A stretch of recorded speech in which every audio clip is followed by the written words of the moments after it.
अस्सलाम वालेकुम असलामुअलैकुम दोस्तों दोस्त की की हाल चाल है या कार सेवा। कार सेवा मतलब सेवा का मतलब खिदमत सेवा करना। का तो मतलब खिदमत है। कार लेकिन सेवा का कार मतलब सेवा की है द कंसेप्ट ऑफ कार सेवा इन सिखिज्म। एक हिंदू पंडित आवाम ਨੂੰ जनता ਨੂੰ ਦੱਸ ਰਹੇ ਨੇ ਕਿ ਕਾਰ ਸੇਵਾ ਕੀ ਹੁੰਦਾ ਹੈ। ਇਹਦਾ सही ਅਗਰ ਤੁਸੀਂ ਮਕਸਦ ਮਤਲਬ ਜਾਣਨਾ ਚਾਹੁੰਦੇ ਹੋ ਤੇ ਸਿੱਖ ਧਰਮ ਨੂੰ ਵੇਖੋ। सही। ਆਪਾਂ ਅੱਜ ਦੀ ਵੀਡੀਓ ਦੇਖਣੀ ਇੰਡੀਆ 'ਚ ਜਾਈਏ। ਆਪਾਂ ਨੂੰ ਇਹ ਦੋਸਤ ਨੇ ਸੈਂਡ ਕੀਤੀ। ਦੋਸਤ ਦਾ ਨਾਮ ਹੈ ਜਸਵਿੰਦਰ ਸਿੰਘ। ਬੜੇ ਪਿਆਰੇ ਦੋਸਤ ਨੇ ਸਾਡੇ। ਤੇ ਵੀਡੀਓ ਦਾ ਆਗਾਜ਼ ਕਰ। जो आदमी विनम्र है वो सेवा करेगा लोगों की, अपनी सेवा नहीं कराएगा। इसको प्रत्यक्ष रूप में देखना हो तो सेवा, कार सेवा का कंसेप्ट कहाँ मिलेगा? सिखों में मिलेगा। ये धर्म है। अब हम फिलॉसफी की बात नहीं कर रहे, धर्म की बात कर रहे हैं, सिख धर्म की। ये कार सेवा कहाँ से आई? ये उस विनम्रता से आई जो गुरु ग्रंथ साहब ने बताई है। उसका हुक्म मानो, वो आपको विनम्र बनाएगा। खसम वो है, मालिक वो है, आप मालिक नहीं बन सकते। इसलिए मालिक की तरह डिक्टेटरशिप मत करो। अगर आप अपने गुलाम को तंग कर रहे हो तो आप देखो आपका मालिक भी आपको तंग करेगा। इसलिए किसी को तंग मत करो कि मालिक वो है, खसम रूप में प्रकट होता है। तो इन्होंने सेवा, अब सिखों में ही होता है कि कोई अगर धार्मिक स्थान बनना हो तो उसको मजदूरी दे के, पैसा दे करके नहीं बनवाते। सारे लोग लग जाते हैं वहाँ। ये कार वाकई सेवा मतलब बड़े बड़े काम सेवा। मिनिस्टर, बड़े बड़े यहाँ कुरुक्षेत्र में जो किलेदार थे ना, उन किलेदारों का इतना बड़ा किला था, उसको देख करके लोग डर जाते थे। इतना बड़ा किला, इतना विशाल। लेकिन उनकी बेटी, उनकी बहुएं गुरुद्वारे में जाती थीं, अपनी चुन्नी से फर्श साफ करती थीं गुरुद्वारे का। कहीं ज़रा सा भी मैल ना रह जाए। जो भी आदमी यहाँ सेवा करने के लिए आए, मत्था टेकने के लिए आए, उनको कहीं गंदगी दिखाई ना दे। तो जब ये गुरुद्वारा बहुत छोटा सा था, 6वीं पातशाही का, सारी ज़मीनें उसमें कहीं खेती हो रही थी, कहीं कुछ हो रही थी, तो इन्होंने इसको विशाल रूप दिया। क्योंकि ये 6वें गुरु का गढ़ है, स्थान है, उनका हेडक्वार्टर यही है। तो लोगों ने कहा कि इसको विशाल रूप देना चाहिए। तो विशाल रूप देने की जैसे ही घोषणा हुई, बड़े बड़े मिनिस्टर, सरदार लक्ष्मण सिंह जो उस समय मिनिस्टर थे, वो जब भी इधर से गुजरते थे, चाहे ये लोग ये देखते थे भाई मिनिस्टर है, तो छोटी टोकरी दे देते थे उनको।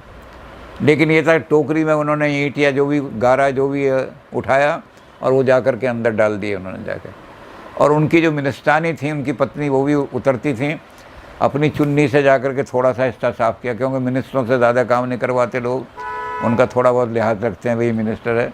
लेकिन सेवा भाव, वो कहता था अगर हमने सेवा नहीं की तो सिख नहीं है हम।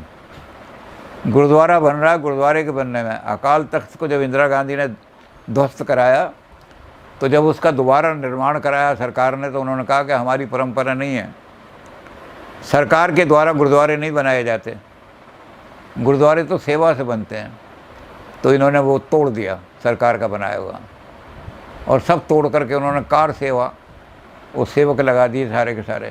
कोई मिट्टी ला रहा है, कोई गारा ला रहा है, कोई ईंट ला रहा है, कोई सीमेंट ला रहा है, दीवार खड़ी कर दी। अब ये पवित्र बन गई क्योंकि कार सेवा। तो ये कार सेवा का कंसेप्ट जो है, अब तो लोगों ने, औरों ने भी ले लिया है सिखों से, कई जगह कार सेवा होने लगती है। लेकिन ये कार सेवा का कंसेप्ट सिखिज्म से ही आया, सिख धर्म में। और इन सबसे ऊपर उन्होंने कहा सत्यनाम, सच सब सर्वोपरि है। इसलिए अपने जीवन में, अपने कंडक्ट में छल कपट मत आने दो। कहीं ऐसा पता न लगे कि कपटी छल कर रहा है, धोखा कर रहा है, पाखंड कर रहा है। तो सच को इन्होंने अपने धर्म में सर्वोपरि रखा कि सच जो है सर्वोपरि है। अब कौन सी चीज़ इसमें आधा डालती है, इसमें अड़चन कौन सी डालती चीज़, उसको इन्होंने कहा कि हौमे जो है, हौमे का मतलब अहंकार। ये अहंकार सबसे बड़ी बाधा है। ना नाम लेने देता है, ना सेवा करने देता है, ना ये नाम मार्ग पर चलने देता है, ना ये नीमा होकर चलने देता है। तो सारे गुण जब हर लेता है, एक ही अहंकार सारे गुणों का नाश कर देता है। इसको इन्होंने कहा हौमे। हौमे का जिस दिन त्याग कर दिया, या हौमे का जिस दिन नाश हो गया, उस दिन आप सीधे इस मार्ग पर आ जाओगे। तो गुरु ग्रंथ साहब ने हौमे की बहुत, अब हमारे यहाँ सांख में क्या है, प्रकृति से महत निकला और महत से अहंकार निकला। गुरु ग्रंथ साहब में वो तत्व तो ले लिए हैं, 5 इंद्रियां हैं, 5 कर्म इंद्रियां हैं, 5 परमात्मा हैं, 5 महाभूत हैं। लेकिन जो क्रम था उसको पलट दिया। उन्होंने कहा प्रकृति से अहंकार पैदा नहीं होता, बल्कि अहंकार से ये जगत पैदा हो जाता है, प्रकृति पैदा हो जाती है। ये जो छल और कपट का जगत है, ये जो धोखेबाजी का जगत है, तो प्रकृति को अहंकार ने पैदा किया है, प्रकृति ने अहंकार को पैदा नहीं किया। तो जब हौमे का नाश कर दोगे तो जो प्राकृतिक वृत्तियां हैं वो आपकी बिल्कुल नष्ट हो जाएंगी और दैवी वृत्तियों का उदय हो जाएगा आपका। ये हौमे का नाश करना बहुत ज़रूरी है। ये कब होगा? जब नाम मार्ग अपनाओगे, जब नाम का सिमरण करोगे, नाम का जाप करोगे, मूल मंत्र का जप करोगे, वाहेगुरु के नाम का बार बार जाप करोगे, जब हर सांस में आपके हरी हरी निकलेगा, तब क्या होगा कि हौमे आपकी नष्ट होनी शुरू हो जाएगी।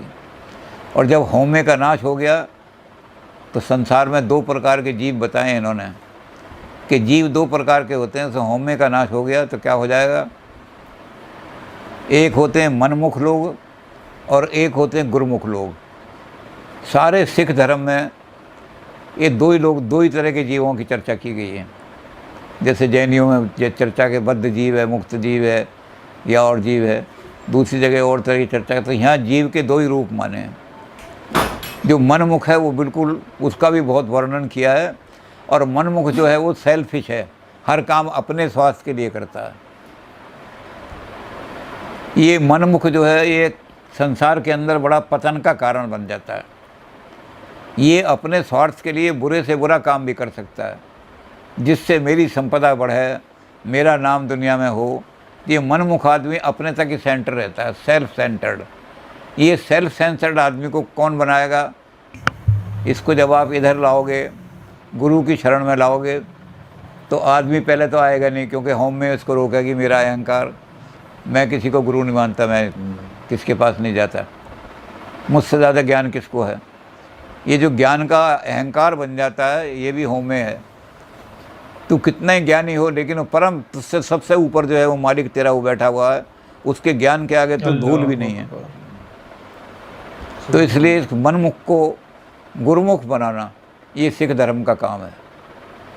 जितने मनमुख आते हैं उन मनमुखों को सारी वाणी का पाठ करा करके, सारे नाम का सिमरन करा करके, सारे नाम का उपदेश दे करके, और वो फिर नाम के जाप में जब वो नाम लिप में पहुंचता है, परिपक्व हो जाता है, तो उसके अंदर वो सारे गुण अवतरित हो जाते हैं, अपने आप वो आ जाते हैं जो सिख धर्म के मेन लड़ हैं। यानी दया है, दान है, वर्णचक है। सिख कभी अकेला नहीं खाएगा, वर्ण कर लंगर में बैठ के खाना खाएगा। तो ये सारे गुण किस में आएंगे? ये उसमें आएंगे जब आदमी मनमुख से गुरुमुख हो जाएगा। तो सिख धर्म का काम जो है, इस पर भी गुरु साहब ने बहुत विचार किया है कि संसार में जितने मनमुख हैं उनको गुरुमुख बनाओ। तू अगर अपने लिए खाना पका रहा है, अकेले अपने लिए, तो तू पाप कर्म कर रहा है। और तू अगर समष्टि के लिए कि मेरे इस खाने में इसका भी हिस्सा है, इसका भी हिस्सा है, इसका भी हिस्सा है, तब तू गुरुमुख के बनने के योग्य है। तो उसका जो सेल्फिशनेस है उसको छुटा करके उसको सामाजिक प्राणी बनाना, और सामाजिक प्राणी के बाद फिर ईश्वर निष्ठ बना देना। ये सिख धर्म का मूल काम यही है। सारे समाज को, सारी प्रकृति को, सारे जीवों को, जो सारे जीव इस समय मनमुख हैं, उनको ला करके और गुरुमुख बना देना, ये सिखों का काम है। सिख संत यही काम करते हैं। मनमुख को गुरुमुख जब बना दिया तो उसके अंदर अपने आप ही आ जाएंगे, सारे गुण आ जाएंगे। फिर कोई गुण किसी को प्रीच करने की ज़रूरत नहीं। वो विनम्र भी हो जाएगा, वो सेवा का काम भी करेगा, उसके अंदर दया भाव भी आ जाएगी, वो सत्य का पालन करने वाला होगा, सच का। तो इन्होंने कहा इसके लिए 2 तरह के आदमी आपको दिखाई देंगे। एक वो लोग हैं जो ऋण वृत्ति के लोग हैं, एक वो लोग हैं जो धन वृत्ति के लोग हैं। ऋण वृत्ति का मतलब जो घटने वाला है, वो घटाते हैं। वो क्या करते हैं? वो संसार में अपने सुख के लिए, अपने साधनों के लिए तरह तरह के पाखंड रचते हैं, और उस पाखंड में लोगों को फंसा करके फिर उनको लूट करके अपना स्वार्थ सिद्ध कर लेते हैं। मेरे आश्रम में सारी सुविधाएं पहुंचनी चाहिए। लोग नालियों में पड़े हुए हैं बच्चे, उनके कोई ध्यान नहीं उनको। तो ये जो ऋण वाले लोग हैं, ऋण वृत्ति के लोग हैं, ये बहुत ही सेल्फिश होते हैं। समाज को लूटने में भी, किसी को मर्डर करने में भी, किसी को कत्ल करने में भी संकोच नहीं करते। इन ऋण वृत्ति के लोगों को धन वृत्ति के लोग में लाना, ये है कि हमने मनमुख से गुरुमुख बना दिया। अब ये जो धन वृत्ति का आदमी क्या करेगा, ये तिलक नहीं लगाएगा, माला नहीं जपेगा, ये कोई चोगा धारण नहीं करेगा, ये गले के अंदर मोटी मोटी मालाएं नहीं डालेगा। लेकिन जहाँ कहीं धर्म पर आँच आ रही हो, जहाँ कहीं अन्याय हो रहा हो, जहाँ लोगों पर जुल्म हो रहा हो, लोग सताए जा रहे हों, वहाँ अपने शरीर को बलिदान करने के लिए तैयार हो जाएगा। ये है धन वृत्ति का आदमी, और यही सच्चा धर्मात्मा आदमी है। इसकी बड़ी निंदा शुरू में ही की गुरु नानक देव जी ने कि पाखंड नहीं होना चाहिए, पाखंड पोषण ख़त्म कर दिया, मिटी धंध, पहले मिटाई धंध मिटाई, फिर जग चानन होया। तो जग चानन में उन्होंने ये कहा कि ऋण वृत्ति से धन वृत्ति बनाओ। अपने स्वार्थ के लिए दुनिया को मारना ये ठीक नहीं, लेकिन अगर मारना ही है कि मैंने तो मरना है, तो एक काम के लिए मरो, किसी ऐसे आदमी की रक्षा करते हुए मरो जिस पर अत्याचार हो रहा है। एक नारी है, उस नारी की लज्जा लूटी जा रही है, तो फिर इस शरीर से मोह छोड़ दो और वहाँ कूद पड़ो उसकी रक्षा करने के लिए। ये शरीर तो वैसे ही नश्वर है, ये तो नष्ट हो जाना है।